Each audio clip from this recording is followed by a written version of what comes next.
associated with your university degree are covered by defence, which means there is no requirement to contend with pets or a requirement to work during your holidays. You will receive exceptional academic support and supervision.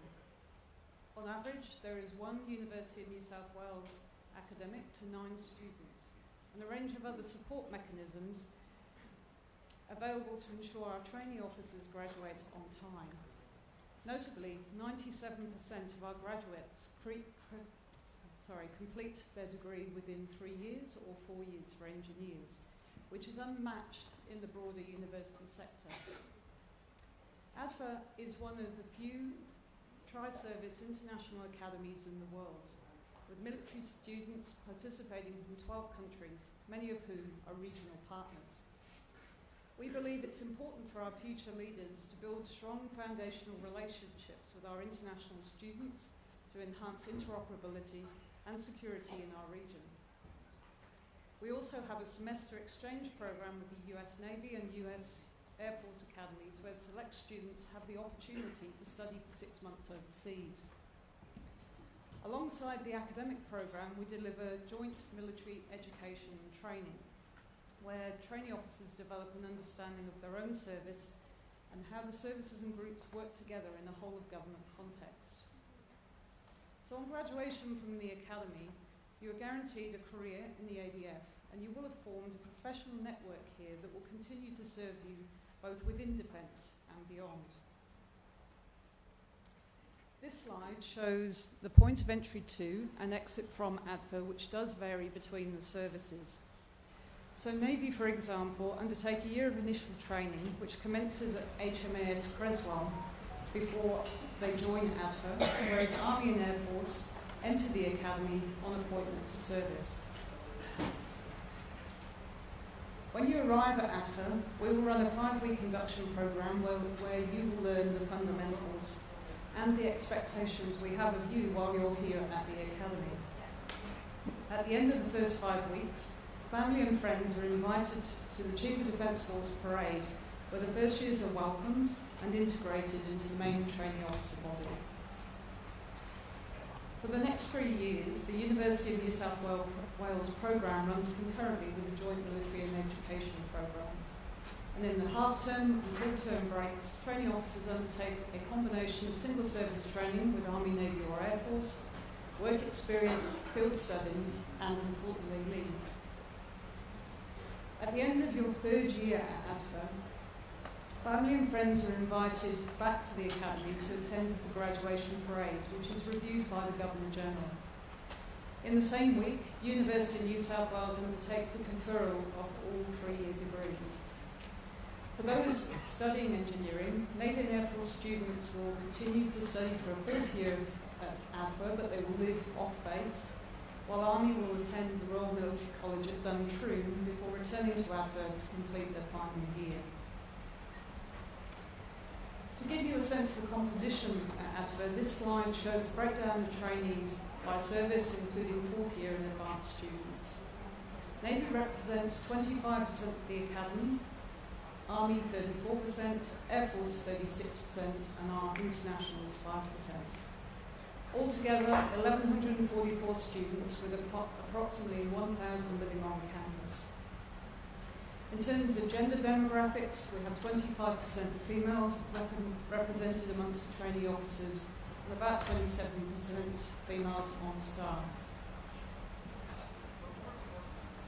As I mentioned earlier, we have a range of support mechanisms at the academy, including our military staff who are officers and senior enlisted personnel with a variety of backgrounds, including graduates from ADFA, military chaplains, University of New South Wales counsellors, various remedial programs including maths, physics, literacy, study skills, summer schools and physical training, on-site health services including medical psychology, physio and dental, our residential support officers who are 4th year students living amongst our 1st year trainee officers to provide that lived experience support, access to mentoring by external ADF officers, and our sponsor family scheme, where where senior officers and former ADFA graduates volunteer to sponsor a training officer from interstate to provide a home away from home when they're not here at the academy for a student's first year.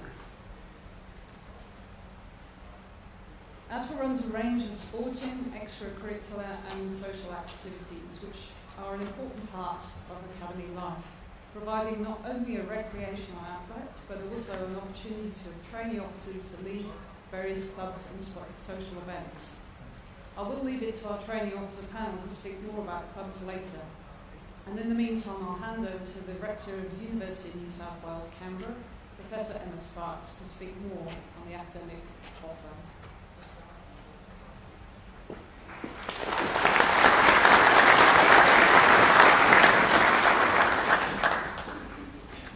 Good morning. I'm Professor Emma Sparks and I'm the Rector and Dean at UNSW Canberra. Welcome and thank you for taking part of your weekend to visit the ADFA Open Day. Choosing a degree and choosing a university can be tough. I hope this Open Day can help make that decision a little bit easier for you. And I really do hope that you walk away from here today with a clearer picture of what ADFA and UNSW Canberra is all about, and hopefully with a goal to one day be a student here.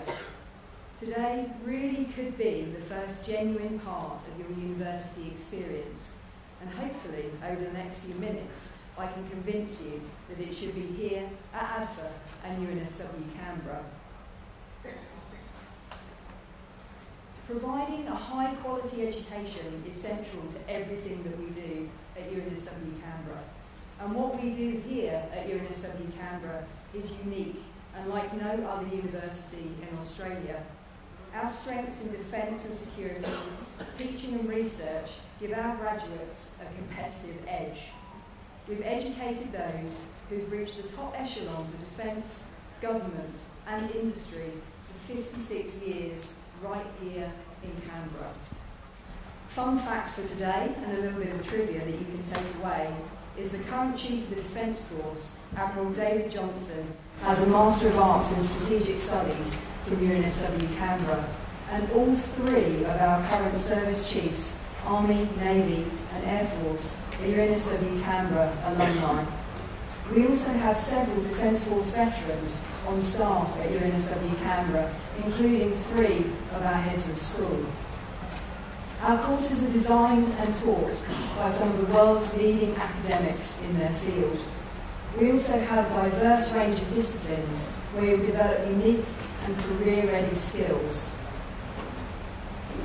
Being a faculty of UNSW has many benefits for our Canberra-based students because it opens up access to an incredible range of world-leading research, networks and expertise.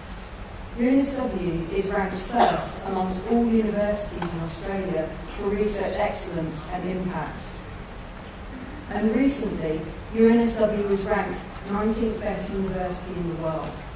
That's in the world, not just in Australia. Every degree and every course we offer is designed and delivered so that it provides you with the knowledge and skills that are useful in the real world. As you work your way around the campus today and visit each of our schools, you'll see that we offer a wide range of degrees, all designed to have you ready and prepared for the job that you step into after you complete your degree. We also pride ourselves on encouraging and helping our students turn creativity and critical thinking into real-life solutions. With UNSW Canberra, you'll be challenged to push the way you think about people, places and cultures.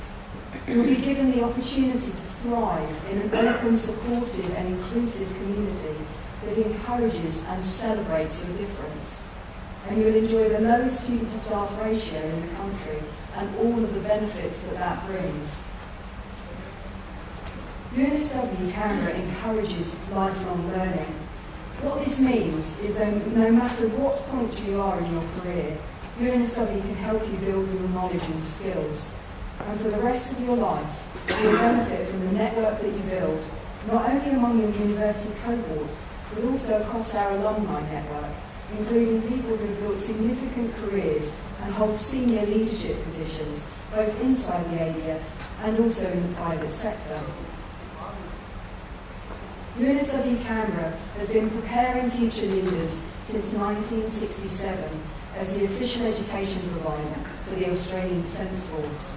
We are proud and privileged to be the only national academic institution to integrate with ADFA. And it's this long, rich partnership with Australia's Defence Force that makes us unique. For decades, we've specialised in delivering high-quality undergraduate and postgraduate courses in all areas relating to military, strategic and defence studies. Our defence partnerships are crucial to protecting the security and safety of Australia and our allies, and this is something you can take advantage of being a student with us. Everyone at UNSW Canberra is dedicated to supporting you and helping you successfully progress through your university studies. Our support model will begin before you even commence your studies and will continue throughout your time with us. We work closely with the ADF to ensure all students have the best possible access to support across their academic and military obligations. We offer ongoing support classes and workshops, as well as one-on-one consultations for students with our team of support staff. We deliver maths, physics, English benchmarking testing to determine the level of support students may require to achieve success. And our student counselling services are available to all students, and there are many opportunities for students to seek health and wellbeing support and to be part of the close-knit and supportive student community. Although UNSW Canberra ADFA is different to other universities in that most students are undertaking military training alongside their university studies, we're also trying to make sure that your university experience is as fun, productive and safe as it can be. Just like most other universities, we hold many events across the campus, including orientation, garden parties, free live music, study week events, community month activities, as well as several wellbeing, equity, diversity and inclusion events. You'll have personal, supported student experience here at UNSW Canberra, like no other university in Australia can offer. At UNSW Canberra you will receive a high quality, highly regarded, internationally recognised degree that will serve you well for your career in the ADF, or equally in public or private industry, should you decide to leave the ADF at some point in the future. For more detailed information about the academic application process, I encourage you to see the team and student services stalls in the Academic Expo in the foyer of this building. And also to get more information about the individual courses that we offer, I highly recommend that you visit each of the UNSW's Canberra schools today, and I'll be only too happy to provide you with all of the information that you need. Thank you for coming today, and I really hope to see you walking around the campus as a student sometime in the future. Thank you.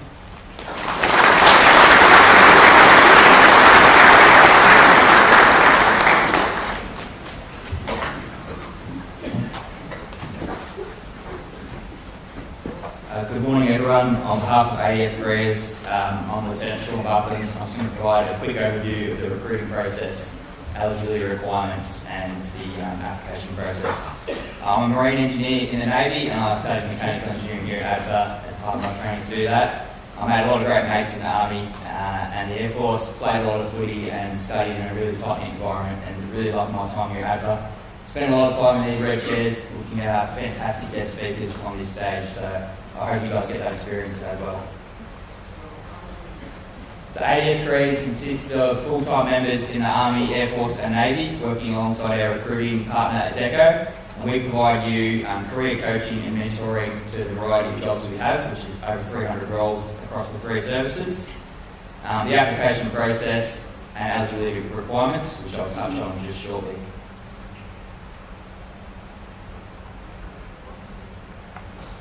So we're going to talk predominantly about ADFA today, but downstairs in the cadets mess we can talk about all avenues of entry. That includes general entry roles all the way through to specialist degrees. So if you have any kind of ambitions to join the ADF in a non-ADFA pathway, we're more than happy to talk to you about that today downstairs in the cadets mess. So this is the main slide which we wanted to talk about today. The application process can take anywhere from 3 months up to a year, especially for ADFA, which has 1 intake per year. It's quite imperative that you start your application quite early, and that's why for ADFA you can commence an application at 16. For all other jobs in ADF, you can commence an application at 16 and a half. So this is a 7-step process. We coach you through each of the steps. Once you've applied online, in centre or over the phone, you'll take a job opportunity assessment, which is an online aptitude test, and you'll have a phone call with the careers coach after that, talking about opportunities available to you. From that, you proceed to an assessment session, which includes a medical, psychology evaluation and a defence interview. From that stage, you'll either be recommended or not yet recommended to attend Officer Selection Board, and that's the final application step to become an officer in the ADF. At each of these steps, 4 and 5, it's never a no, it's always a no because or a not yet, and you get feedback on how to proceed if you need more research or work in a further area. The pre-entry fitness assessment has to be conducted within 6 weeks of your enlistment or appointment date, and that's kind of the back end of your application process, and your appointment or enlistment day will be the day you get on a bus and go to training, and for Army and Air Force members that'll be here to ADFA, and for Navy members that'll be down to HMAS Career as well, which we commence in New York. So ADF Career is downstairs in the cadet semester today. We would love to have a chat. We have members from all 3 services and a variety of different roles. If you have any questions you found online, please come and clarify with us downstairs. You can commence an application today, and we'd love to come chat. So there's further information here, and we will do another presentation in the afternoon. But please come and chat downstairs in the cadet semester. Thank you all.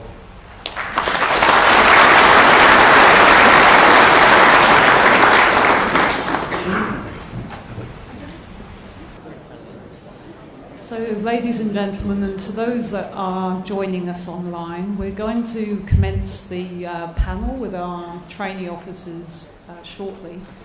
As you'll see in front of you, there is a QR code on the screen. That's an opportunity for you to send us through your questions. I'm going to introduce Squadron Leader Samantha Ashen, who will be our moderator today. Samantha is one of our officers commanding here at the Academy, and she's in her first year here. So without further ado, I think we're going to start. Samantha, over to you.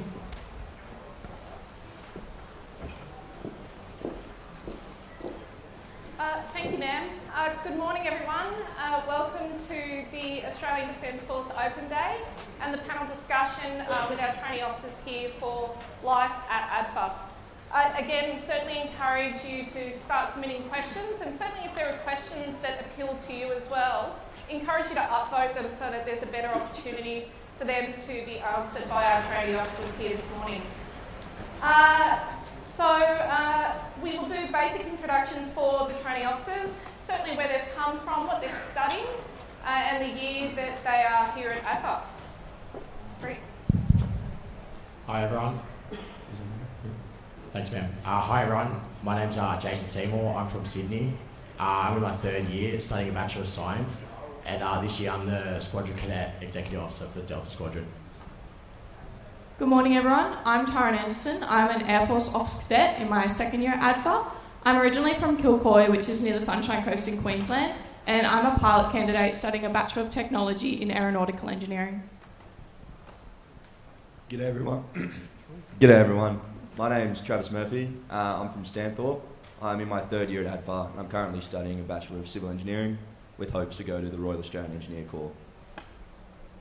Good morning, everyone. I'm Angel Phillips, and I'm originally from Melbourne. I'm a 3rd year Navy midshipman at the Academy studying a Bachelor of Business, and I've joined as a Naval Intelligence Officer.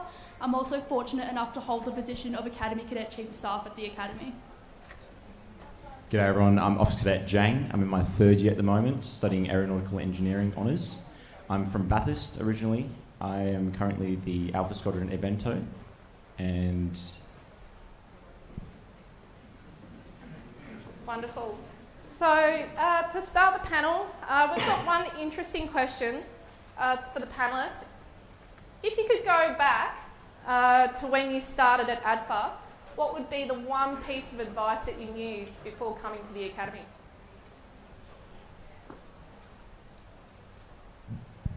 so that's a great question. So originally, when I first joined, it was very overwhelming, and I felt that I was in such a big world as a small fish, essentially like a little fish in a big pond.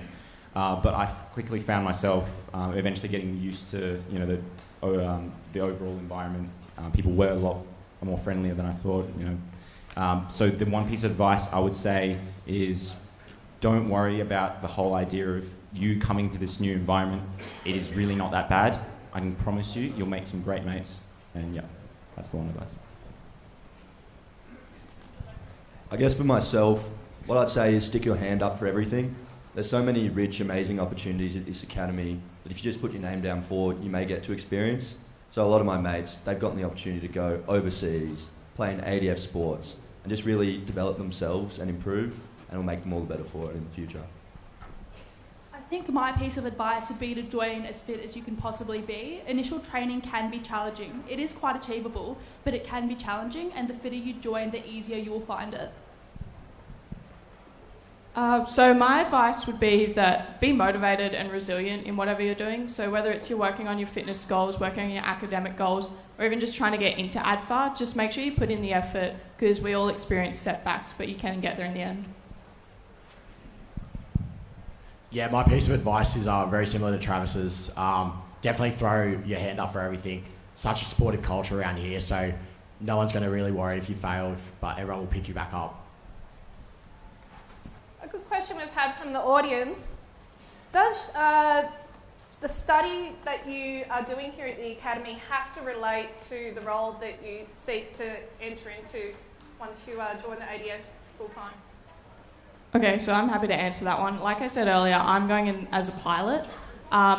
It doesn't matter what degree you do. So I've known pilots that have done business. The Chief of Air Force was Bachelor of Arts. I'm doing a Bachelor of Technology. It really doesn't matter. So just do something that interests you and something that, you're looking forward to. Yeah, I'd say I have a pretty unique experience. Because I'm studying a Bachelor of Civil Engineering, that actually does relate very heavily with the role I will be going into. So in the Army, what an engineer will do construction, they'll do demolitions. So my degree actually will relate, but in no way is it a requirement. What we're learning here is how to be a good learner, which will help us as a leader ourselves. I might add on to that, and as Trav and I are both in the Army, we all join as general service officers with hopes at the end of RMC to go into the corps that we allocate. So I am a general service officer, and I want to go into aviation after. So I've kind of shaped my degree to give me the best possible opportunity for after RMC. So I'm doing a Bachelor of Science, majoring in Geography and Aviation. So hopefully after RMC, then that lines me up really well for pilot. Thank you. Excellent. A question that seems to be coming up a lot at the moment. Can you tell us about the living situation here at the Academy? Where is it that you live and where you eat and so forth? So I'm happy to touch on that one. So you live in divisions, which is groups of 48 people. And in each division, you live in groups of 4, and each 4 is called a half section. Now, each half section, you get your own individual room, you share a laundry, you share a bathroom, and you share a shower. But on top of that, every building of 48 also has a common room, which has a TV, it's got a small kitchenette, it's got heaps of couches. And I find that the living accommodation here has a really good balance of a social aspect, being the common room, but you also get your own private place, because 4 people to share the laundry, shower and bathroom between, it doesn't really feel crowded at any given time. I just think, adding on to that, an important note is when you're in first year as a female, you're in a half section or a group of 4 with just other females. Same for males, you're with all males. When you get to second and third year, you do get mixed sections and shared accommodation. There was a question about where we eat. So you can eat at the mess, which is where most people eat, where you get your food catered for you. However, in second year and third year, you also have the option to cook for yourself and cook your own meals, and there's barbecues and facilities available for that. Okay, another question that seems to be quite common. What were your biggest fears when signing up to ADFA, and have they played out for you, and if so, how? Yeah, so touching up on that point, similar to what I said earlier on, the biggest fear was probably just how overwhelming the environment could be, just the size of it all, and all these new faces and things like that. One way I found myself in managing that was to speak to many people as I can during the oft. I found, once you actually get to know them, they get a bit more comfortable with you as well, because at the end of the day, you'll be spending that time with those people for the next, say, 3 or 4 years in your division lots. So eventually you will get to know them, and the sooner you could do that, I think the sooner you'll find that ADFA is really a very comfortable environment to be in. I think one of my fears before I was here was I did a couple of years of uni before I was actually at ADFA, so I might be a little bit older than the rest of the cohort. I guess one of my fears was maybe that I might not get along with everyone, but that's definitely not the case. Like, Travis is one of my good friends here, and he's a little bit younger than I am, but that's definitely not the case. I think for me, is that working? Yep. I think for me, it was the social aspect, and moving away from home. So I didn't know anyone coming to ADFA. I'm not from a military family, and I was moving away from home. But there are so many opportunities here to make friends. You make friends through your division, which is the group of people you work with. You make friends through your university classes, who you do every class with for 3 years. And you make friends through your sports and your extracurricular activities as well. And there's also many, many social functions to attend.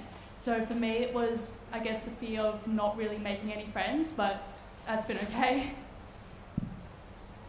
So just a quick note for me, mine was probably my degree. So I got told not to do a Bachelor of Technology because it was an engineering degree. I got told to do a business degree and an arts degree. So I was quite worried about the workload. What I found is that I actually enjoy it. Like, there's a lot of different workshops and labs and stuff, and it's quite interesting. And I found there's a lot of, if you're worried about the academics, which I was, there's support programs. So there's maths and physics support, which are really helpful. And so it actually makes the workload quite manageable, and it is actually very achievable. An interesting question. Why would you recommend ADFA from someone who may be a little bit on the fence about joining? Why come here as opposed to a civilian university? One of the really big ticket items we get here, we actually get paid to study. So whereas our civilian counterparts on the weekend or after hours, they've got to work a second job to earn that income, whereas we get our pay from our study. So on the weekends we can engage with the sports ADFA offers us. So I play rugby, I get to play that after hours and on weekends. That's pretty good.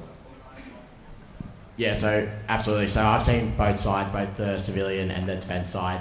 My parents are here and they can testify that I was putting in a lot of work outside of my university back in civilian to make money, do all my extracurricular activities. We're here at ADFA. I get so much time to study, time to work on my fitness and do everything. So it's all catered for, and I'm getting paid to study, paid to train, paid to be a military officer. There are also really good opportunities to travel. So in between every semester in the university breaks, there's a good chance that you'll get leave. And I know a lot of my civilian friends, in those leave breaks, they have to work to save up the money to be able to travel. But I guess being paid to study has afforded us the opportunity to travel at an earlier age than we would have been able to otherwise. So the next question, we've spoken a lot about the study and the academic requirements here at the Academy. How and when does military training occur during that academic requirements? And how does that fit into your study, and perhaps how's that supported from the UNSW Canberra? Yeah, so we do have what's called JMET, or Joint Military Education Training. So that's usually conducted either during the early part of the day, so roughly from typically about 8 to 10. You get taught other aspects of, like, things you probably wouldn't learn in uni, obviously. So aspects of the military. We also have what's called SSTs, single service trainings. So you get put in these environments where you get top class training through these different environments and opportunities to go to, say, for example, with RAF, we have phase 1, phase 2 and phase 3. So we get to visit, for example, air bases and things like that, and they teach us aspects about our own service. And with university-wise, you typically work from 10 till 6. It's obviously not going to be the case where you have all working hours, you'd be doing study constantly. Really differs depending on degree. But if you are, say, engineer, you typically have about 22 hours of contact. And if you're an art student, then very lucky, you get about 10, 11 sort of things. One can only dream. Just adding a little bit more detail to that. So for Air Force, your single service training, in first year you can expect 2 weeks of training. In second year it's about 3 weeks, and in third year it's another 2 weeks. So it's not that much. I guess I'll just add a little bit more detail on what the day-to-day, week-to-week military training that Jimmy was talking about looks like. So every Monday morning you'll either have drill or inspection at 7 a.m. and that alternates every week. First years you will have physical training twice a week, and second and third years will have physical training once a week. And on top of that, you'll normally have 2 or 3 mornings where you'll have some sort of military brief, and this tends to be on military strategy and policy. Probably a common question for many of the people that we have online and here in the audience today. They're about 16 years old, they're currently in year 10. What would you recommend for them to perhaps start even the application process now, or the kinds of activities or involvement that they can do to better their chances for a successful application into the academy? So I'm happy to talk about that one. My younger sister's currently just started the application process. So yeah, if you're all away, you do like a U session first. So just make sure you look up, do your research, do your practice tests online. If you know anybody who's in service, just reach out to them. If you're walking around today, I'm sure people are happy to talk to you about it. So just make sure you do your research and learn a bit more about it and learn what you're getting into. And I think that's the best advice I could give. Yeah, and if you're in year 10, I assume that you're getting pretty close to that point where you get to choose your own electives before you go into year 11 and 12. So depending on what subjects you want to study, I know for an engineer, if I hadn't done the subjects, the math-heavy subjects I did in high school, I probably wouldn't have had a great time in my first year for engineering. So I guess if you want to go in a specific role, for example, engineering or STEM-related subjects, you'd want to do that bit of math preparation beforehand, so you hit the ground running once you get to uni. Yeah, I'd say even then you don't have to be too worried about that. So I didn't do too well in math in my first year, unfortunately, but ADFA's got a lot of support mechanisms available. So they have math support where you can get a bit more one-on-one time with your lecturer, your tutors, learn a bit more. So even if you didn't do it outside of school, you can definitely get the support here to pass. Some questions have been asked about how often our trainee officers have the chance to go home to their families. If you could speak to that, and perhaps even more broadly what the work-life balance here is at the academy.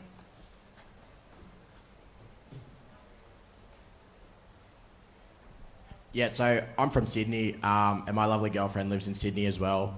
So I get to see her maybe once or twice a month, not too far to travel back to Sydney. And we have a thing called what's the local leave area, where you're allowed to travel up to Sydney or down to Snowy Mountains or do whatever you want in the weekends. So I spend that time to go back to Sydney and see my family and my girlfriend.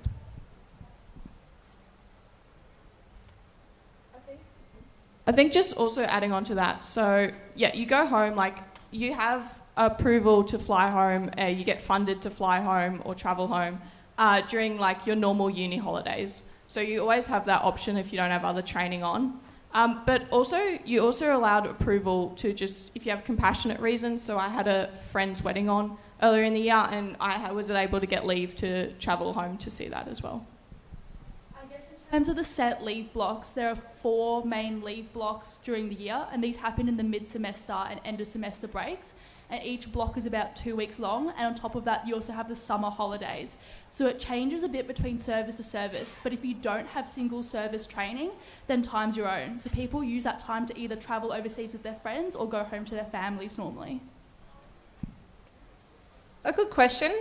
How have you dealt with sickness and injury, part and parcel to some aspects of the military training, and how, if it has at all, impacted your academic studies at the academy as well? Take that one because I actually had a sporting injury at the start of the year and had to get shoulder surgery about a couple of months ago. So I still participate in everything. I still go to the weekly physical training sessions. I still do all the military aspects. The staff here are really good at supporting injured people and just tweaking the program slightly so that it's within my restrictions and what I can do. how much freedom during the week and even across the weekend that you can actually leave the academy grounds and perhaps go into Canberra and into the local leave area? So you're expected to be on base between 8 and 4 o'clock during the working day. However, if you have reasons to go off base, then you just have to seek approval from your staff to leave base. And also weekends are your own. So whatever time you have on the weekend or after hours, that's your time to spend as you want to. By virtue of us being a tri-service training academy, how, in your opinion, does the culture vary or is similar across the 3 services whilst you're here? I'd say, well, there is differences between the services in terms of culture. Whilst you're at the academy, you're working side by side with your other services. So, for instance, Angel here, she's actually my trainee supervisor in the position I hold here. So I work very closely with Angel pretty much every week in. She looks over my admin, helps me out with that when I'm struggling a bit. So yeah, it's just getting engaged, seeking out the support, and talking to your peers. And to add to that as well, the culture with the tri-service environment is very in unison. So I have a lot of mates in both Army and Navy that I'll probably speak to for the rest of my life as well. Very close. Like I said, you'll be living in closer quarters in the divisions, so you'll get to know everyone very well. So yeah. From your experience or those from your other fellow training officers, how much opportunity do you get to participate in larger exercises like Talisman Sabre or Pitch Black whilst you're here? I don't think so. Okay, with that, typically you get opportunities that's given to you by, say, for example, like an expression of interest being handed out by the divisional staff or your VEC. I know for a fact that we have a Mil Skills VEC here, a club that essentially focuses on the aspects of military in terms of, like, for example, weapons handling and things like that, and other aspects. They often give out opportunities to people if, hey, look, we have this, 5 spots available. If you do participate in that activity a lot, they'll give you that opportunity and say, look, yep, you're a very competitive candidate, so we'll give that opportunity to you. I have a mate who did go to Talisman Sabre, and he said because he was involved in that VEC and he was able to get that. Yeah, to add to that, in obviously wanting to be a pilot after RMC, I've been trying to get some of my own work experience to see what the Corps is like. So my divisional staff have actually helped me and set up my own work experience back at my next of kin in Holsworthy.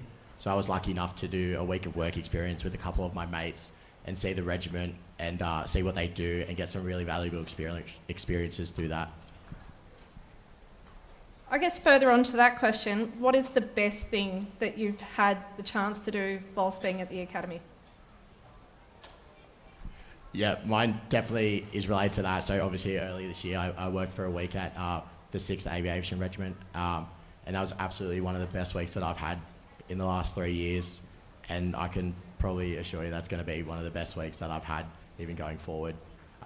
Being able to see helicopters fly over and talk to people that have already done what I've done and aspiring to what I want to be is definitely one of the best weeks that I've had. So I'm happy to talk about that as well. So mine would probably be something within ADFA. So I hold the Academy Lancaster coordinator position.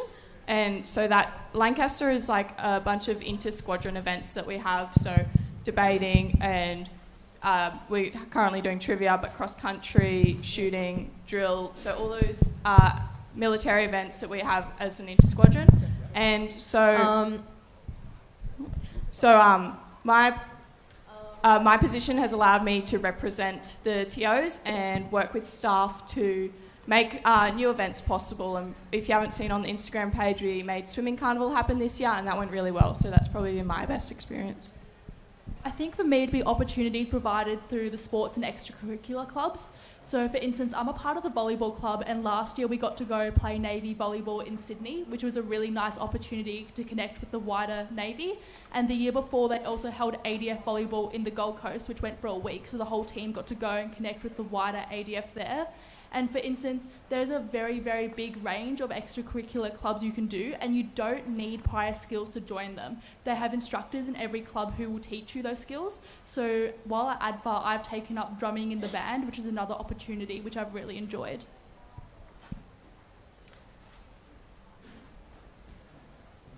In terms of going back towards speaking about academics, degrees at ADFA. If it is that you start here at ADFA doing a certain degree, what opportunity and how easy or hard is it to transfer between degrees? Yeah, okay, so with degrees, I think they do vary to a certain extent. I guess it's kind of like if you put in, you'll get what you get what you put in. So for engineering, I won't sugarcoat it. It is definitely the more challenging degree compared to a lot of the others. In terms of transferring, you do get the opportunities to be able to transfer if, for example, let's say you join as someone who's doing engineering and you think, you know, this is not quite for me. There is avenues and people that will be able to support you to transition. Personally, I was originally a BTEC student, so Bachelor of Technology. However, I was given the opportunity to do a fourth year, and they often streamline the process. So if you have interests, just reach out to your staff and they'll be able to help you. Really interesting question from the audience. Which came first? Was it your desire to join the armed forces, or was it a particular path of academic study that you wanted to pursue through UNSW Canberra? I'm happy to answer that. So mine was definitely the armed forces. I knew I wanted to join the military, and it was actually my school staff that were like, why don't you consider ADFA? Look at all the opportunities they have. They pay for you to study. You can fly home, see your family. It's got all these amazing opportunities, and so that's why I went to ADFA, but I knew that I wanted to go into the military. Mine would also be the armed forces. So from about year 10, year 11, I knew I wanted to join as an intelligence officer, and that's what I was aiming towards. However, my original plan was to join after completing civilian university, and then very similar to Taryn, it was my school staff that flagged ADFA to me and said that I could join earlier and then get a bit of military education training while completing my university degree and getting paid. For our engineers on the panel, how is it, it seems to be well understood there's quite an intense workload associated with that degree. How do you balance that study against your military commitments versus still having a bit of a social life? Well, yeah, we do have a lot of contact hours in engineering. It's not like the be-all, end-all. You can make of ADFA what you want, essentially. So for me, I have a very close-knit community in my engineering group. Civil engineering is a very small course here, so we all know each other, we all reach out, we all help each other get through the assignments and study. So that gives me a lot of time, not only socialising with them, it also cuts down on the hours I have to spend studying because it's so efficient. It lets me play rugby in the evenings, play social netball, and I'm still able to hold a position at the academy and really develop myself further. So yeah, as long as you put in the effort, you can definitely still have a social life. Yeah, sweet. To add on to Travis's part. So when I first joined, I had an incredible sense of imposter syndrome. I felt like I didn't quite belong here because I just wasn't good enough in terms of my academic abilities compared to everyone else's. I did compare myself a lot to other people. But later on I found I do belong, and it takes a bit of work. It does, certainly. But there are so many people that's out there to help you, and even if you do, say, fail a course, it's not the end of the world. There are many, many different aspects for you to be able to catch up. For example, you could, for the next semester, you could, there's more courses later on that you could do during the summer breaks. So it's definitely not the end of the world. And yeah. So I'll also just speak on that. I know I don't do a full engineering degree, but I do engineering courses. So I find that it's really helpful for teaching me to learn. So I quite find my study habits, and it's really good because it sets me up for the rest of my career because you're always learning. And so I find it's quite beneficial in that way. And then with all the programs and support that UNSW offers, it's quite easy to manage that, and then you also get your external time to yourself. A lot of questions are coming through with regards to fitness requirements. Can you speak to the expected level of fitness here at the Academy and what people might do to best prepare themselves to meet those requirements? The fitness tests vary a little bit between the services, but what I will say is that they're all very achievable. But if fitness is something that you are worried about, I would say don't stress too much, because every squadron has a physical training instructor, and if you feel that you are struggling with your fitness or you're not passing the tests, they're happy to write programs for you and have chats with you and help you through that process. So just adding on to that, yeah, all your PT sessions are all structured to help you pass. And all your squadron mates, your div mates, the people you live with, they're all there to help you, support you as well, take you to the gym, take you for runs. We do like coffee runs as a div, and it's really good. For me, if anyone's worried about fitness before joining, I went with my ADF Careers. There was a Women in Defence program, and they paid for an 8-week gym membership before joining. And so there's programs like that as well out there that you can look for and join before coming so that you get on top of your fitness. A question that the transformation or perhaps challenges that you found the most significant moving from civilian high school into a military training establishment. What was probably the biggest point of difference that you noticed?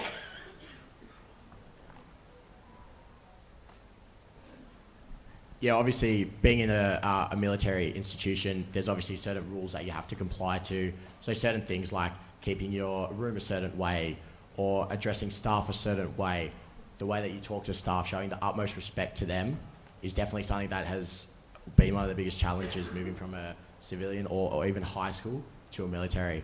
But that's not to say it is a really good thing to have. So I've learned a lot being here.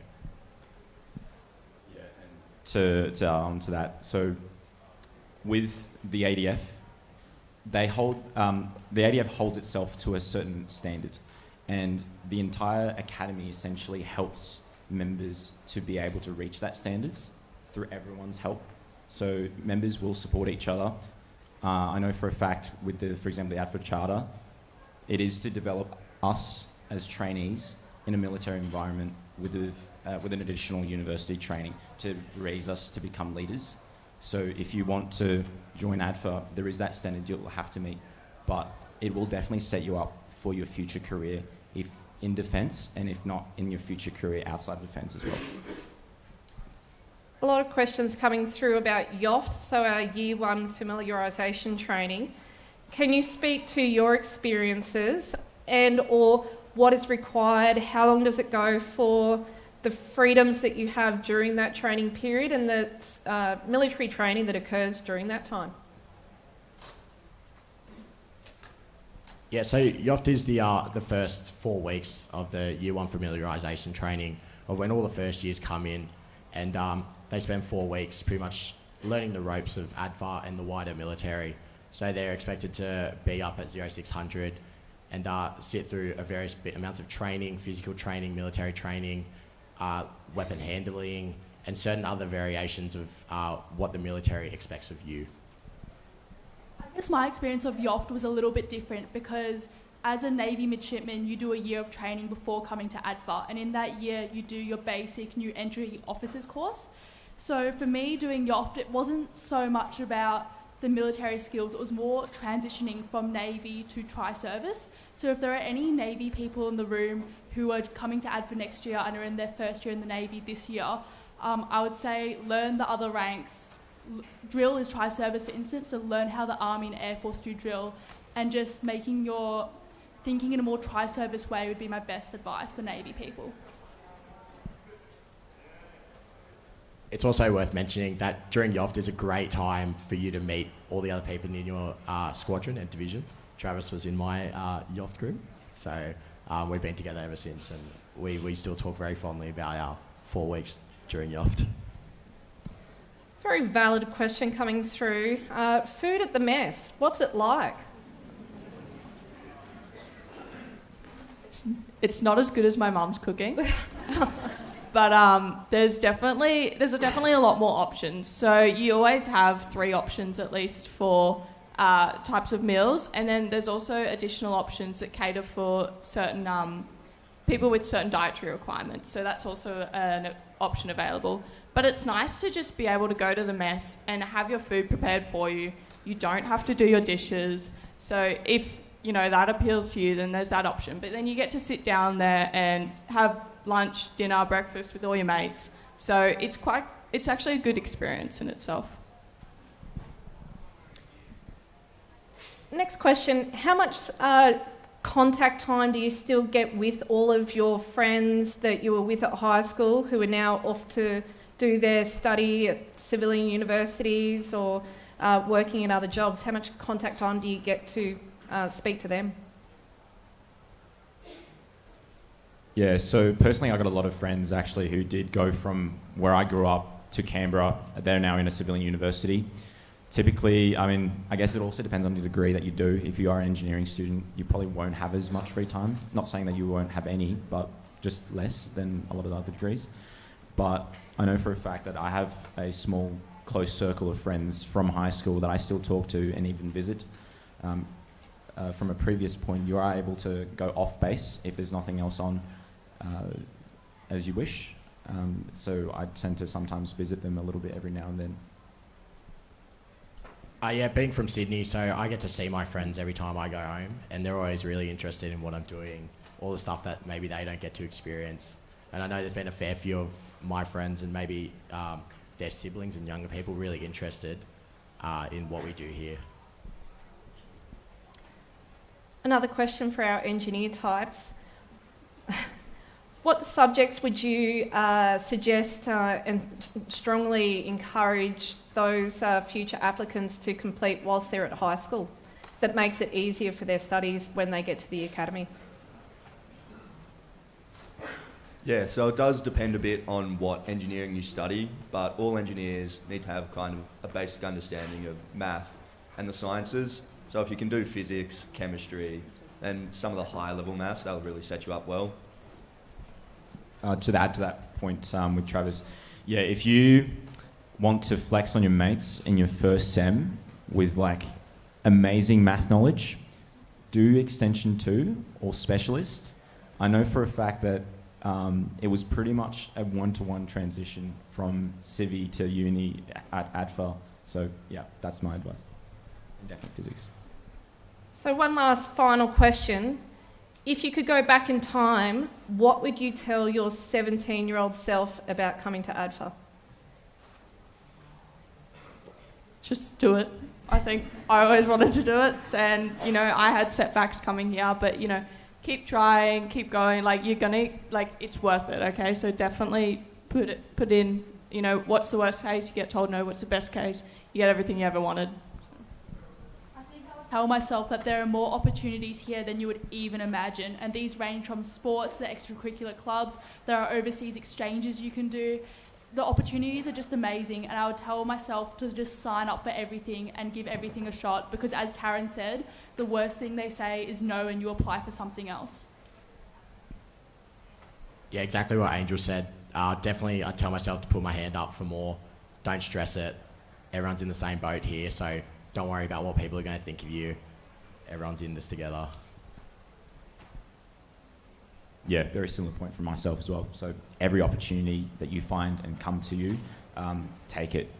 There's going to be so many opportunities when you do join ADFA, and it could also potentially, shift your future career for the better as well. Yeah, I'd just say go for it. There's so many unreal experiences you get here. It's not what you think. It's not just uni. You get to meet your mates out on the weekend. You get paid to go visit your family in the leave periods. You can go overseas. It's definitely something worthwhile. It's definitely something you should do. Wonderful. So, ladies and gentlemen in the audience and those joining us via the virtual open day, that brings our Q&A to a close. We certainly hope that you found The information that they've been able to provide insightful and informative, and I ask that you thank our panellists this morning.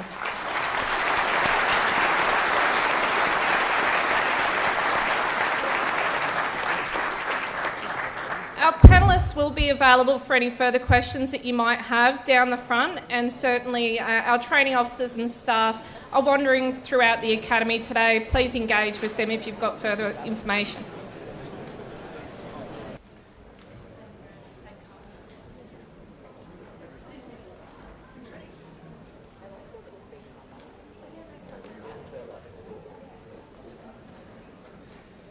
Good morning, everyone, and welcome to the second of the panel discussions that we have here at the Open Day today.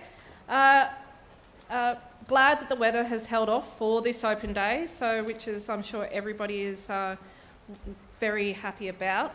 My name is Squadron Leader Samantha Ashen. I'm one of the officer commanding here at the Australian Defence Force Academy, and I'll be your MC here this morning. The subject of the panel today is life after ADFA. I'll shortly hand over to our group of panellists to introduce themselves, but again, should you have any particular questions that you would like to have asked of the panellists, please make use of the QR codes that will take you through to the Slido platform. There you can ask questions, or if there are questions that appeal to you or have interest, please, I encourage you to upvote those, and it's more chance that the panellists themselves will answer that. We have 6 panellists with us this morning. I'll ask that they quickly introduce themselves, when they graduated from the academy, and their current in-service roles that they now do today. Thank you, ma'am. So my name, first of all, good morning all. My name is Captain Anna Thomas. I graduated through ADFA in 2016. I did a Bachelor of Arts while I was here, and I am a transport officer in the Army. Thanks, Anna. I'm Lieutenant Commander Tom Dawson. I'm a Maritime Logistics Officer in the Royal Australian Navy. I graduated ADFA in 2015 with a Bachelor of Arts also, and happy to be here. Good morning, everyone. My name is Squadron Leader Melissa Rudenberg. I graduated from the Academy in 2002 with a Bachelor of Science majoring in Physics, and I'm currently the Deputy Chief of the Australian Space Operations Centre. Thanks, ma'am. Good morning, everybody. I'm Captain Braden Joy. I graduated here in 2014.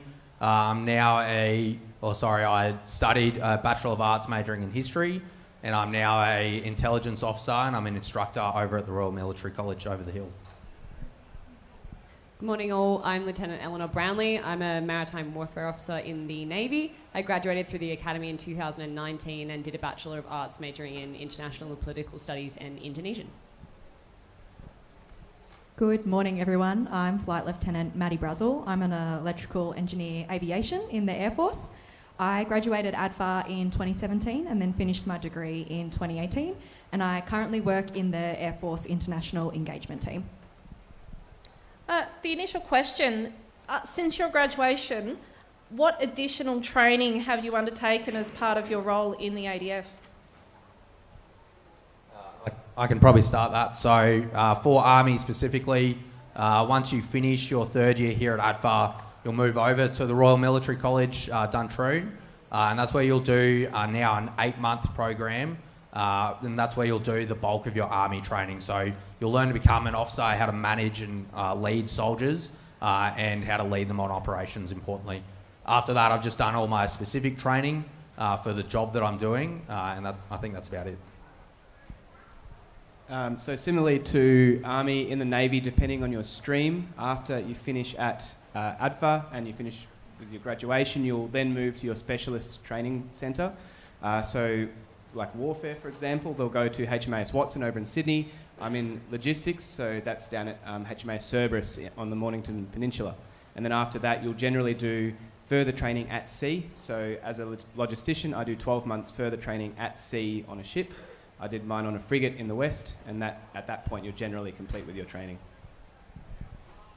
Being an engineer, after you've done your very long 4-year degree, you have about 4 to 6 weeks of engineering-specific training that you'll do with the Air Force at RAF Wagga. and then otherwise learning a lot on the job through your experience.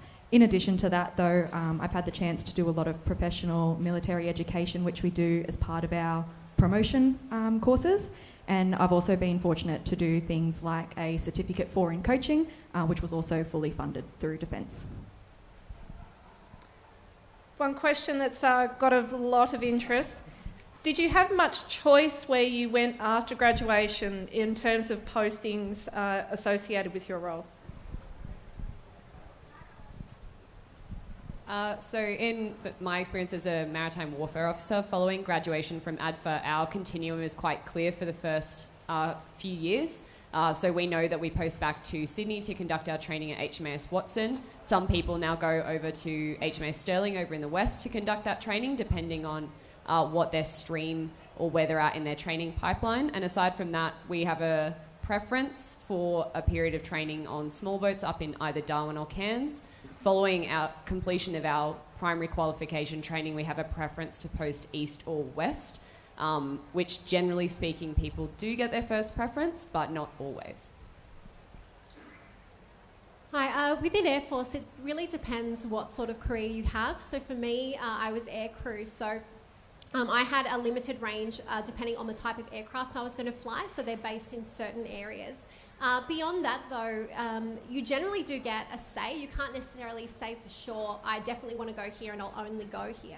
But the Air Force certainly does take your preferences into account, and if you don't get to go somewhere you want to go on your first posting, there are so many different places you can go after that. So generally, over the time of your career, you'll get to go to a lot of places that you wanted to go and a lot of places that you may have not thought you wanted to go, but often those are some of the very best experiences because you end up somewhere that you never would have ended up otherwise.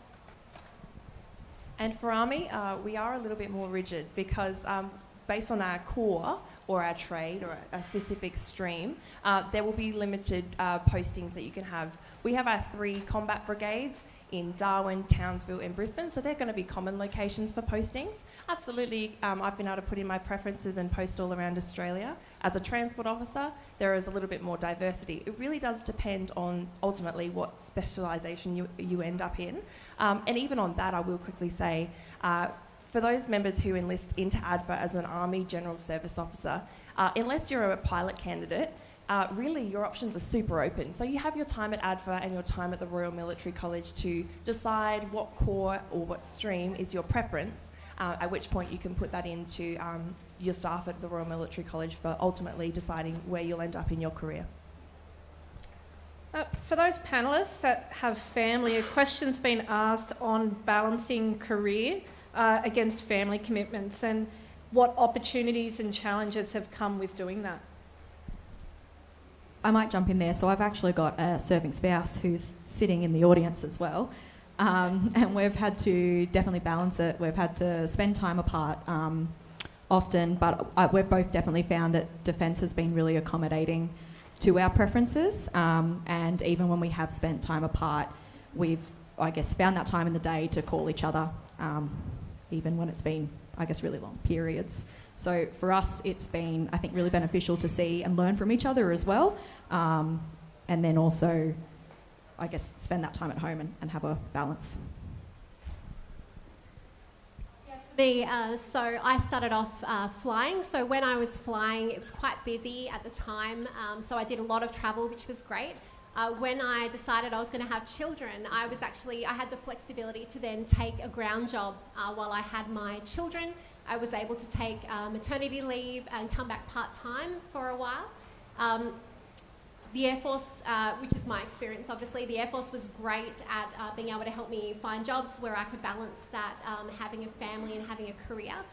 If you're a dual serving couple, so if there's one of you, sort of 2 of you both in the military, certainly if you're both in the Air Force, you have an opportunity to nominate whose career takes priority, and then that sort of allows you to balance that within your own family.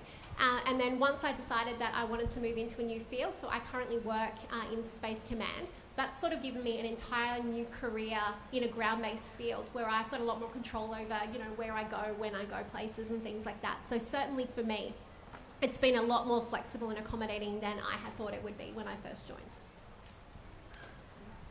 A general question that's coming through is, how do you feel that the benefits have been there being a graduate from ADFA as opposed to conducting your education through a civilian university and then coming into the ADF as a direct entry? I can probably start that one. So throughout my career, I've filled a lot of joint roles, so working with RAF and Navy, and I've found that the common language that we've had in the shared experience has been really beneficial. It makes it a lot easier to make new friends when you get put into these new roles, and it makes it quick to start working together really efficiently. So I've found that a great benefit, and when I just need to talk to someone, I've got a wide network across Australia that I can just reach out, get the answer that I need pretty quick. Similarly to Braden, I've found that my closest group of friends now, close to 10 years after I graduated ADFA, are still my best friends today across all three services. And that's been true, and I'm sure that would be true of most ADFA graduates, that your closest mates are the ones that you tend to then reach back to touch base with wherever you are across the country. Of my group of mates, most of them are Army, but I've still been able to see them all the time, anywhere I go. I've only just recently posted, so changed my job location to here in Canberra a few months ago, and even only having been back for about 6 weeks, I think about every week I've bumped into a random ADFA classmate of mine from that time. So it is a really, really small defence force, and by starting at ADFA, you really set yourself up with a peer network early on in your career that allows you to build a really, really good foundation. That's been my experience, at least. Yeah, as well, it's definitely what my colleagues have said about having that network that you can then, you know, in 10, 15 years' time, if you're still in the military, you know, you need to be able to reach out to someone and you go, you know what, I know that person. And that makes things so much easier. But you'll find it's not just the other cadets and things you work with, it's the staff. So now, at this point in my career, the staff that were my staff at ADFA are now generals and you know, very high-ranking military officials, and I still know them, and it just makes it so much easier to realise that you can reach out to these people and sort of have that initial bit in common. That does make it so much easier to do your job. Probably just one thing to add on that as well. I had a slightly different experience. I actually did a year at the University of Technology in Sydney prior to joining the Navy, so I might have a little bit of a different view on the differences between civilian and military university education. And I think the thing that ADFA offers over, say, doing a degree and then joining, there's the military skills you pick up here as a junior officer are just fantastic. You have the opportunity to develop yourself, your speaking ability, your teamwork, your managerial skills, have experiences beyond your comfort zone to a level that you simply don't get in civilian university. And I think that places ADFA graduates in quite a good place going back out into the fleet or back out into the Army or the Air Force compared to doing a civilian degree or coming in direct entry. So if the opportunity is there, I definitely appreciated the difference between civilian and ADFA experiences. A lot of questions are coming through with regards to posting locations. So it would be interesting to hear from the panellists some of the more beneficial posting locations, some of the more interesting, and perhaps some that are probably the least expected. I'll jump into that. I just have a giggle when I hear posting locations and preferences. My experience in Navy has been that my preferences have generally not been the first considered. However, as I think there was a comment before, regardless of where you end up, the experience is always going to generally be positive. When I finished all of my logistics training at Cerberus, having never visited Western Australia once in my life, I was then told, hey, you're going to Perth, which felt like a sort of being condemned to Jupiter. That was a really, really positive experience for me. Going to Fleet Base West, Stirling, which is the home of about half of the Australian Navy, that's been fantastic. And I've moved kicking and screaming from there back to Canberra. It's been a fantastic experience moving there, and even whilst posted to HMAS Stirling in the West, I've had other experiences in Darwin, Townsville, Sydney throughout that time on courses, overseas deployments, and I think generally the point that I would make is that regardless of where you end up, even if it's not at the top of your list at the start, it's always going to be made a positive one because of the connections you make there and the work that you'll find there. had a few interesting ones. So my first posting, so I'm from Canberra. I did 3 years at the academy in Canberra, and I had to wait a year for my navigator's course.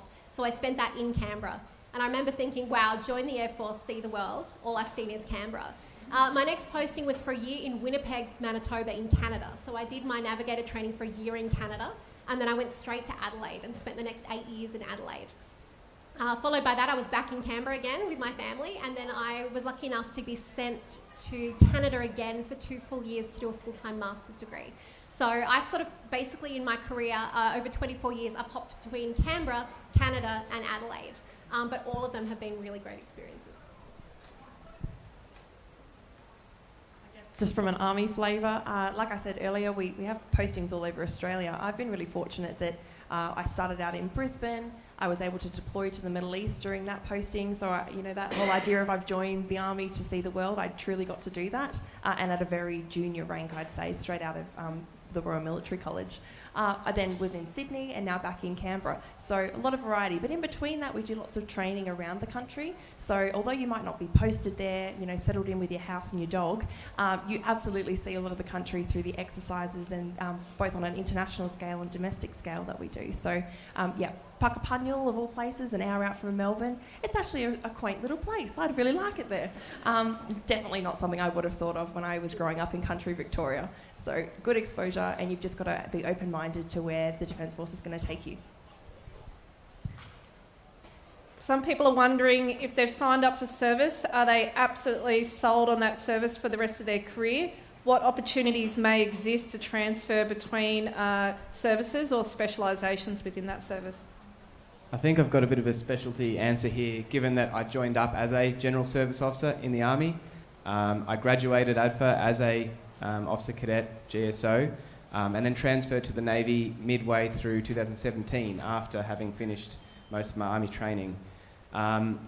It is very much a case-by-case basis. It's not something that many people do as a rule, but there are established avenues for it, whether it's transferring services or roles within Navy, Army or Air Force. So within the Navy, you can transfer streams from warfare to logistics or vice versa, and you can also transfer services. That is, like I said, it is very much case by case. Some people do it due to medical requirements or things that change. Maybe they're no longer able to do the job to the capacity that they were able to before, or maybe their interests or qualifications have changed. For me, I've loved it. I really enjoyed my time in the Army, and like I said, most of my friends are still wearing green, but I've really loved the transfer to the Navy. I think it's been a great way to keep doors open for me, and I've really enjoyed the opportunities that Navy's given me. But the answer, very simply, is yes, you can, depending on the circumstances. I think from an intelligence side as well, as I've got a lot of peers that have transferred between the services, but importantly out to the department and into the public service as well. So if service life isn't your long-term goal, there's plenty of opportunities still within defence to still be able to serve, whether or not you're in uniform or not. So there's plenty of avenues out there as your life changes moving after ADFA. And I will say, certainly in my time in the military, like I've been Air Force the whole time, but I have certainly a lot of colleagues that I work with have transferred between the services as needed. One thing that is really interesting though, so I work in Space Command, which is a joint or integrated command. So within our command, we have people from the Navy, Army, Air Force, as well as the public service and some industry folks. So if something like space or cyber is an area that you're interested in, and you may not need to transfer, there may not be any kind of requirement to transfer service. You can likely do the jobs that you want to do within your parent service, but in some of these specialised areas. So that's certainly another avenue that, that a lot of people aren't aware of yet. As graduates, all graduates of the Academy, what do you feel, what specific skills that you were able to learn during your time here, and how you've used them as part of your work now and even as part of the wider community? I'll kick off with this one. So as I referred to before, I grew up in a very small country town in Victoria. So when I first came to ADFA and went to the mess hall, there were more kids in there than my entire district.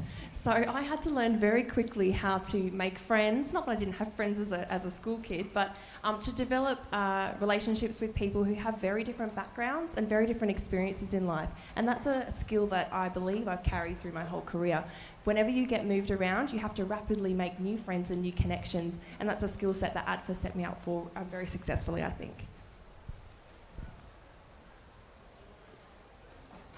One of the common questions that I get as an RMC staff member is what the difference is between ADFA and RMC, what the benefits that you get from ADFA are. I found that at RMC everyone's already on a very common goal, and it's easy for the team to come together and work towards that goal. ADFA, everyone's motivation is very different, and it's interesting from a leadership perspective to be able to learn that and be able to form teams within this really diverse environment. I've been able to use that throughout my career to bring these teams together to support defence. I guess being an engineer, one of the questions that I commonly get is, do you use your degree? And yes, but probably not in the way that people commonly think. And I think the benefit about ADFA is that when you come here, you're taught how to think, not what to think. And so when you're going through your degree, you're not getting technical skills and how to do integration and all this really complicated maths. You're learning how to solve complex problems, how to work with others so that way you can overcome those problems. You develop your written communication, your oral communication. And being an engineer, I learnt to do that in a technical way. And then every single afternoon, I'd go back and speak to people, or we'd do our military training, and I'd get to contextualise what I was learning in my degree and how that related back to what I was going to do in the Air Force. And I guess that's a skill that's stuck with me, because now being an engineer in the Air Force, you might not do the really technical stuff that you might think of when you think of an engineer, but I am solving complex problems every single day. And for me, I think that started when I was learning those skills whilst I was at ADFA, and then learning how to apply that in a military way. Another postings question that perhaps we didn't quite touch on before, and appreciate that it's going to be different from service to service. In terms of the length of posting and then potentially the length of your stay in certain locations, how flexible or how long could you possibly stay in one location? I think from an Army perspective, our general posting cycle is every 2 years. However, we've made a huge jump in the last number of years. We're trying to provide stability for young families like my own. When you turn around and tell Army that, hey, I need to stay in one spot for a little bit of time, that's absolutely acceptable, and it's quite encouraged. It's just on the long term that understanding that eventually you'll need to go back out and support Army if that's what they need at the time. But it is well and truly acceptable. I've been in Canberra for 3 years. I've got another year here. I'd be pretty comfortable if I wanted to do another 2 years. I think I could. I might have gone the other end of the spectrum, where through my training I've done 6 months on the South Coast, 6 months in Sydney, 3 years in Canberra, 6 months in Sydney, 6 months in Darwin, and then 2 years in Sydney, and now I'm back to 3 years in Canberra. So I've moved around quite a bit, but I think it's important to note that my posting in Canberra here, I'm currently studying a Masters of Strategic Studies, and I require an extra year to finish that off on top of full-time work. And I requested to extend my time in Canberra for an additional year to complete that, and the Navy was able to support that. So I think it's important to note that it can be quite dynamic, but yeah, it's between your needs and the organisational needs, we do try and find a compromise where appropriate. Yeah, so for Air Force, the typical posting cycle is 3 years, but it's becoming more and more common to do that as a back-to-back, so tend to do 6 years or thereabouts in the same location. But it is very much taking into account your preference and what the job is itself. So there are some areas that are in very high demand where everyone wants to go, and there's other areas where people don't think they want to go, but often, you know, as we discussed earlier, it turns out they love it and they want to stay a bit longer. But yes, certainly, speaking on behalf, I have a daughter in high school, so if I put my hand up and said I don't want to go anywhere for the next amount of time because my daughter's here and I'd like some stability, certainly, especially in areas like Canberra here, there are so many different areas and headquarters and all sorts of things that you can do a number of diverse jobs in the same location. And certainly in my time in the military, I've seen them become better and better at managing families and managing individual preferences while still meeting the needs of the services. Ma'am, if I may, I know it wasn't part of the question, so to speak, but when we just heard Elle's experience, I will just add that for each of those moves, you're supported by Defence. So they pay for your removals, they'll give you allowances for the road moves, they'll move your pets, all of that sort of stuff. So that burden, the logistical burden of uplifting your family every time is supported by Defence. So your mum and dads won't have to get the trailers out. We'll get to the last few questions. For those on the panel that have been on overseas deployments or even long exercises, what kind of ability do you still have to maintain contact with family and friends whilst you're away from home? So from a maritime perspective, you can imagine it would be a little difficult to visit family or do super high-speed video calls when you're in the middle of the Pacific Ocean, but there's always a lot of port visits that you're going to pull into where you can, a lot of people fly their partners over to meet them, or they'll take a few days of leave. You can do your video calls. The ships themselves these days have got pretty good Wi-Fi, more than you would think. So quite often I don't go a day without being able to message my family or my partner. And the same generally goes for operations overseas. I've deployed on operations overseas a couple of times and have been able to easily message my family, partner, despite the time zone differences in Africa and the Middle East. And that's been supported ably by the Defence Force as well, giving you leave during long overseas deployments and operations and exercise. Generally, if you're deployed anywhere in the world for more than 6 months, Defence will make sure that you're able to visit home or take some time to go over, take holidays as well during that period. So you're pretty well supported despite time away from home. For Army, we, apart from operations, we do spend a fair bit of time outfield, especially up in our combat brigades. You'll be away a fair bit. I think there are opportunities to be able to contact families, and a lot of our commanders try and set up for that while we're outfield. But you do need to have the understanding that when we're out training, we have to be prepared to be cut off from our families, both through just service itself. Once you're out in the bush, it can be quite a fair way away from any sort of connectivity. But also just the understanding that sometimes we just need to switch our phones off and concentrate on the job that we're doing at the time. So from an Air Force perspective, I've deployed with the Air Force 3 times to the Middle East. Each of those was for 3 months when I was on a flying squadron. And we still had constant communication home with our families. So at that time, we weren't allowed to have our mobile phones with us, but we did have phones we could call, we could still email, all those sorts of things. And certainly now the rules are a lot more relaxed. So there's no issues, I guess, with contacting family. I've also done a lot of overseas exercises and things like that. And sure, you've got, generally full freedoms to contact your family when you need. But one thing I think is even when you are away on these long deployments, generally you don't feel lonely and homesick, because certainly for me, with an air crew, I was travelling with a group of 15 people who were like family to me, because we went everywhere together. So you've sort of got that work family around you, and you form some really strong friendships and things there. So generally people would go through times where they're feeling a little flat because they're away from their family, and the rest of the team will pick you up and keep you happy and tell jokes and things. So we all do look out for each other, and I think that's a very common experience within Defence. One final question for the panel. Now that you're all very well experienced ADFA graduates, what would be the key piece of advice that you would give to any potential ADFA applicants in the audience that would really perhaps solidify a good application to the academy?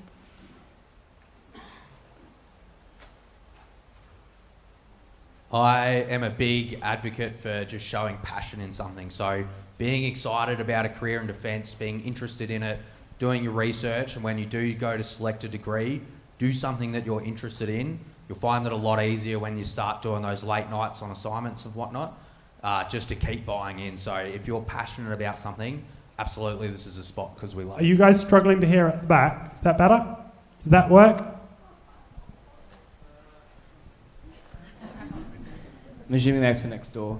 I touched on earlier that I transferred services mid-career. If you'd told me in my first year at ADFA that I was going to end up a maritime logistics officer, having spent multiple years on frigates at sea, would not have believed you. I was at that point convinced I was going to be an infantry officer, and but the time at ADFA was still so valuable. Like I got some amazing critical thinking skills. I really enjoyed the degree. I majored in history and politics. And years later, even in a different career and stream to what I thought I might have been when I joined up at 18, I look back at ADFA with a lot of fond memories. I had some really, really fantastic experiences that set me up well and still do set me up well in the Navy and in my career as I go on. Okay. How many... yeah, for me, we'll just ignore that. So for me, my advice to my younger self when I was joining is to not get too hung up on making the perfect choice. As my others have said, do something that you're interested in.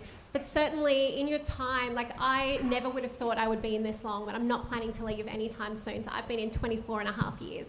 And over that time, I've sort of done so many different things. There are so many opportunities throughout your career to pick a different path or to do additional professional development training, that what you start off doing at ADFA doesn't have to be the be-all and end-all of your entire career in the military. So do what you love, choose something you're interested in, do what you think is the best choice at the time, and if it doesn't work out for you, that's okay, because there are so many other opportunities that you have throughout your career. Ladies and gentlemen, that brings our Q&A session for a close here in the auditorium and those joining us on the virtual open day. We do hope that you found it very informative and insightful, and ask that you thank our panellists this morning.